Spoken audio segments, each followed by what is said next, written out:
오늘 하나님께서 우리에게 주시는 말씀 함께 보도록 하겠습니다. 창세기 22장 1절과 2절 말씀을 우리 함께 한 목소리로 합독하도록 하겠습니다. 창세기 22장 1절로 2절의 말씀입니다. 우리 1절 말씀부터 우리 함께 한 목소리로 합독합니다. 시작. 그 일 후에 하나님이 아브라함을 시험하시려고 그를 부르시되 아브라함아 하시니 그가 이르되 내가 여기 있나이다. 여호와께서 이르시되 내 아들 내 사랑하는 독자 이삭을 데리고 모리아 땅으로 가서 내가 내게 일러준 한 산 거기서 그를 번제로 드리라.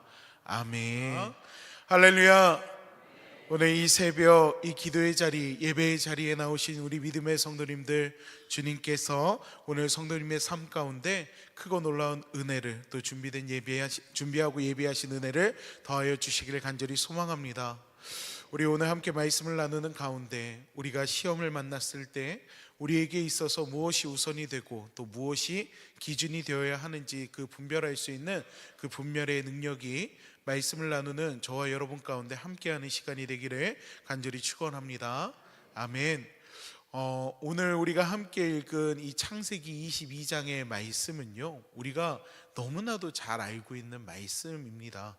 동시에 아브라함을 믿음의 조상이라 이야기할 수 있는 그 수식어가 붙게 되는 사건이기도 합니다. 그런데 저는요, 오늘 이 본문의 말씀을 읽을 때마다 낯선 하나님의 모습을 발견하게 됩니다. 그리고 그 속에서 의아함을 느끼게 돼요.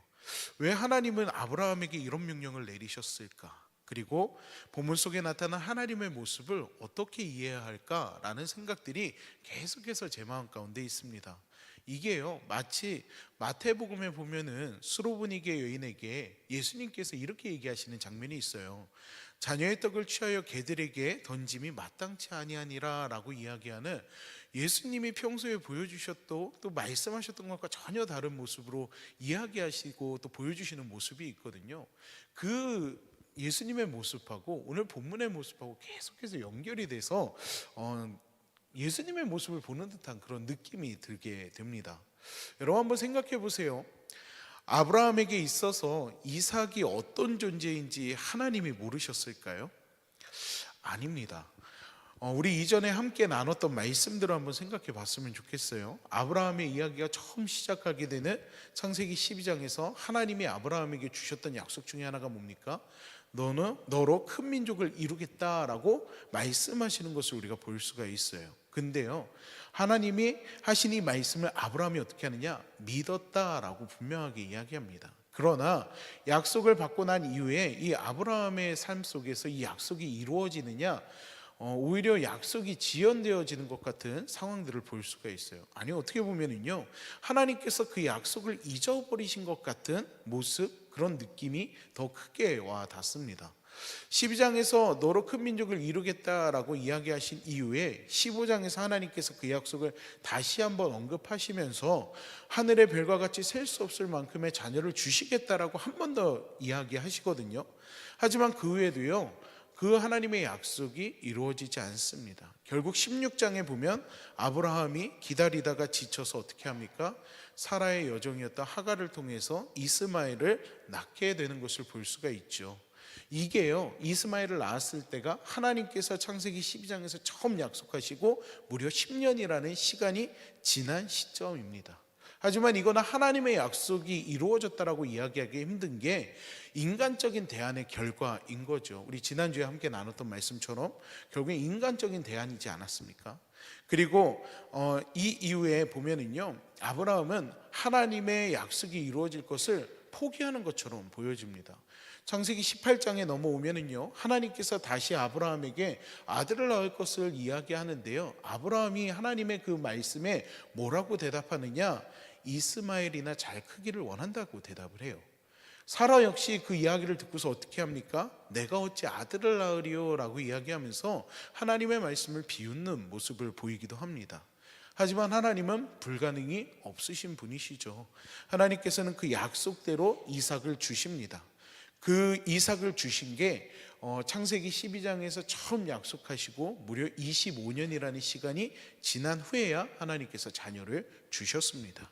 여러분, 이삭은요, 이러한 맥락에서 봤을 때 하나님의 약속의 결과이자 증표라고 이야기할 수 있는 인물입니다. 12장에서 큰 민족을 이루겠다고 하셨던 약속, 15장에서 내 몸에서 날짜가 상속자가 될 것이다 라고 이야기하시는 그 약속, 그리고 17장에서 사라가 아들을 낳을 것이다 라고 얘기하시는 하나님의 그 말씀의 결과가 이삭이라는 것입니다. 그래서 단순히 이 이삭은 아브라함에게만 소중한 사람이 되는 것이 아니라 하나님께서도 그 약속을 이루시는 증표와 같은 인물이라는 것입니다. 그런데 그 이삭을 모리아 땅으로 가서 하나님께서 이야기하시는 그 한 산에서 번제로 드리라는 것, 이거는요, 하나님께서 그 약속을 번복하시는 거나 마찬가지인 상황이라는 것입니다. 한마디로 이야기하면 계약의 파기죠. 그런데 여러분, 여기까지만 보면 우리가 이해할 수 없는 모습이지 않습니까? 근데 더 이해할 수 없는 모습이 등장을 해요. 그게 뭐냐 하면 아브라함이요, 하나님께서 말씀하셨을 때 아무런 질문도 하지 않고 그대로 하나님의 말씀을 따른다라는 것입니다. 여러분, 아브라함이 어떤 사람입니까? 창세기 18장을 보면은요, 그는 소돔을 위해서 하나님께 질문을 하고 하나님과 협상을 하는 모습을 보이는 인물이거든요. 그런데 이 사건, 즉 하나님께서 이삭을 번제로 드리라고 이야기하는 그 사건 속에서는요, 어떠한 이해도 구하지 않고 어떠한 조건도 찾지 않습니다. 오히려 3절 말씀을 보면은요, 아브라함이 아침 일찍 일어나서 그것을 행동으로 옮겼다라고 이야기하는 것을 볼 수가 있어요. 여러분, 저는 성경을 읽기만 해도 하나님이 왜 이런 모습을 보였을까 의구심이 생기는데, 당사자인 아브라함이 하나님의 명령을 듣고 난 다음에 그것을 이해해서 행동으로 옮겼을까요? 저는 그렇지 않다고 봅니다. 아마 결코 이해할 수 없는 상황이었을 겁니다. 머리로는 이해가 된다 할지라도 마음에서 받아들여지지 않는 상황이 이 아브라함에게 놓여있는 상황이었을 것입니다.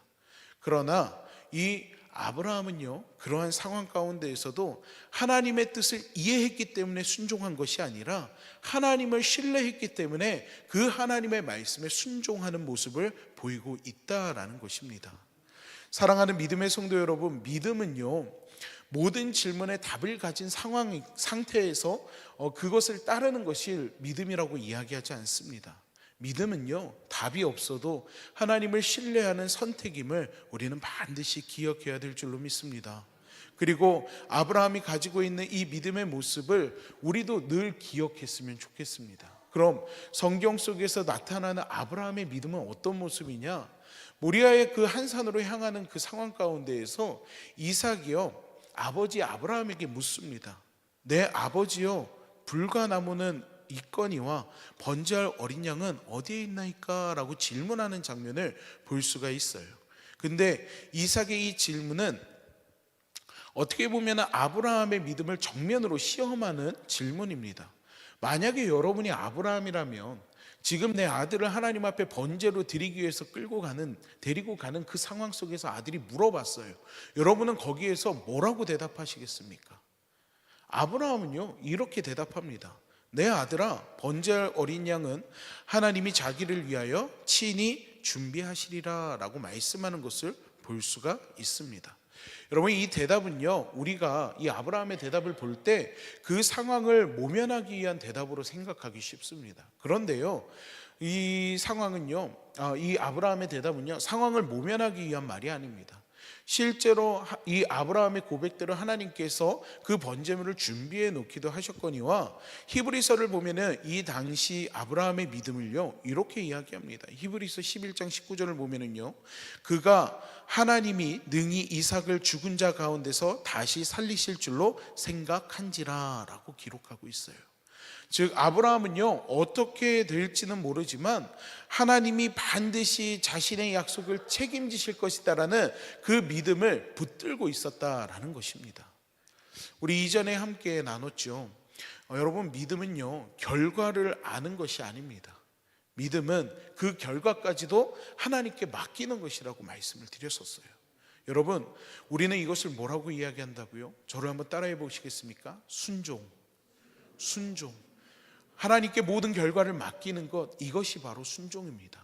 머리로는 이해가 안 돼요. 아니, 머리로 이해된다 할지라도 가슴에서 받아들여지지 않는 그 상황이에요. 그럼에도 불구하고 하나님의 말씀을 따라간다라는 것은요, 결국 아브라함은 하나님의 말씀 가운데 또다시 순종하는 모습으로 나아가고 있는 것을 우리는 알 수가 있다라는 것입니다. 여러분, 순종으로 나아갔을 때 그러면 이 시험의 결과가 어땠을까요? 하나님께서요, 이삭을 향해 칼을 드는 아브라함을 제지하십니다. 그 아이에게 내 손을 대지 말라라고 말씀하시죠. 그리고 수풀에 뿔이 걸려있는 순양을 예비하심을 통해서 이삭 대신 그 순양으로 번제를 드리게 하시는 것을 우리는 볼 수가 있습니다. 아브라함이 이 사건을 통해서 그 땅의 이름을 뭐라고 이야기합니까? 여호와 이레라고 부르는 것을 볼 수가 있어요. 여러분, 여호와 이레의 뜻이 무엇입니까? 여호와의 산에서 준비되리라 라고 이야기하는 것 아닙니까? 이 준비된다라는 의미는요, 단순히 필요를 공급하셨다라는 것을 이야기하는 것이 아닙니다. 아브라함을 시험하면서요, 하나님께서 플랜 A, 플랜 B 해서 아브라함이 순종하면 이렇게 하고 아브라함이 불순종하면 이렇게 해야지, 그것을 계획해 놓고서 이야기하는 것이 아니라 하나님께서는 아브라함이 시험을 통과하실 것을 이미 알고 계셨기 때문에 순양을 예비해 놓으셨다라는 것입니다. 사랑하는 믿음의 성도 여러분, 모리아 산에서의 이 시험은요, 아브라함에게만 있는 것이 아닙니다. 오늘날을 살아가고 있는 우리 삶의 자리에도요, 이와 같은 시험이 찾아올 수가 있습니다. 물론 성경을 보면은요, 하나님은 악에게 시험을 받지도 아니하시고 친히 아무도 시험하지 아니하시느니라 라고 말씀하고 계신 것을 볼 수가 있어요. 여러분, 하나님이 우리에게 주시는 시험은요, 사탄의 시험처럼 우리를 유혹하고 넘어뜨리기 위한 시험이 아님을 우리는 반드시 기억해야 됩니다. 그럼 하나님께서 우리에게 주시는 시험은 무엇입니까? 우리의 믿음의 실체를 드러내기 위한 검증이라는 사실입니다.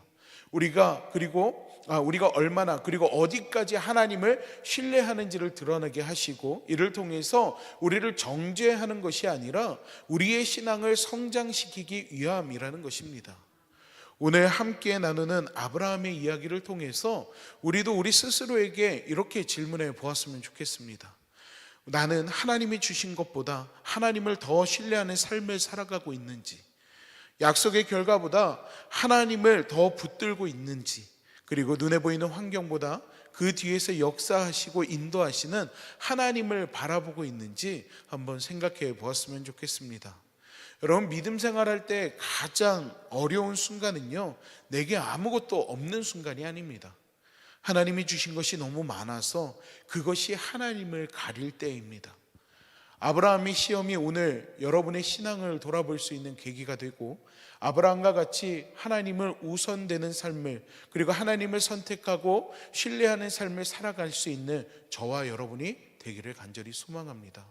오늘 하루를, 그리고 한 주를 살아가고, 또 하나님께서 여러분에게 주신 그 삶의 모든 자리에서 아브라함과 같이 하나님 앞에 온전히 순종하는 삶, 그리고 그 순종을 통해서 하나님의 능력과 역사와 인도와 섭리와 그 계획하심을 여러분의 삶 가운데서 체험하는 인생 되시기를 간절히 축원합니다. 우리 이 시간 기도하도록 하겠습니다.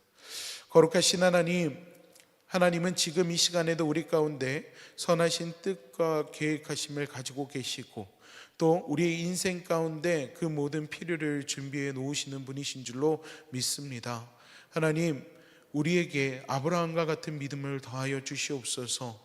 이것저것 여러 가지를 놓고서 계산하고 그 안에서 최선의 선택, 가성비적인 선택을 하는 그런 연약한 믿음의 모습이 있는 것이 아니라, 하나님, 머리로 이해되지 않는다 할지라도, 내 생각을 벗어나고 내가 가지고 있는 상식을 벗어난다 할지라도 하나님께서 그 상황 속에서 선하신 일들을 이루어 주실 것이라는 믿음을 가지고 온전히 주님 앞에 순종하는 삶의 모습들이 오늘 함께 예배를 드리고 있는 우리 믿음의 성도들의 삶의 자리에서 온전히 드러날 수 있도록 주님 도와주시옵소서. 또한 그 삶의 결단과 그 삶의 모습 가운데, 그 순종의 모습 가운데 하나님께서 함께하여 주시사, 하나님께서 우리 인생 가운데 가운데 예비하신 선한 일들을 그 삶 가운데에서 경험케 하여 주시고, 또한 그것을 그 두 눈으로 목도하며 선하신 하나님을 따라 살아갈 수 있는 믿음의 모습들, 믿음의 증인된 삶들이 우리 믿음의 성도들의 삶 가운데 온전히 드러날 수 있도록 주님 도와주시옵소서. 또한 이 시간 주님 앞에 예물 드리는 손길이 있습니다. 주일 헌금으로, 또한 1,000번째로 속회 예배 예물로, 또한 가정 예배 예물로, 그리고 겨자씨 예물로 하나님 앞에 올려드리는 이 예물이 있습니다. 하나님, 주님 앞에 드리는 이 예물을 주님 기뻐 받아주시고, 하나님께서 그 삶 가운데 여호와 일에 준비하신 하나님의 놀라운 은혜와 축복이 늘 함께 할 수 있도록 주님 도와주시옵소서. 또한 이 시간 마음의 중심을 드리며 주님 앞에 나와 예수 그리스도의 이름을 붙들고 주님의 말씀을 따라 예수님의 그 이름을 의지하여 주님 앞에 구하고 찾고 두드리며 나아가는 우리 믿음의 성도들에게도 동일한 은혜를 더하여 주셔서 오늘 부르짖는 이 시간이, 오늘 주님 앞에 나아가는 이 시간이, 오늘 주님의 이름을 붙들고 간청하며 나아가는 이 기도의 자리가 하나님의 은혜를 경험하고 하나님의 응답을 경험하고 하나님의 역사를 경험하는 자리가 될 수 있도록 주님 도와주시옵소서. 예배를 마치고 각자의 삶의 자리로 돌아갔을 때에도 하나님의 불꽃 같은 눈동자를 지키시고 보호하시는 은혜와 하나님의 돕는 손길이 그 삶 가운데 역사가 되어 나타날 수 있도록 도와주시옵소서. 주님께서 우리 믿음의 성도님들의 모든 삶을 책임져 주시고 이끌어 주시고 인도해 주시며 응답하시고 역사해 주실 것을 믿사오며 예수님의 이름으로 기도하옵나이다. 아멘.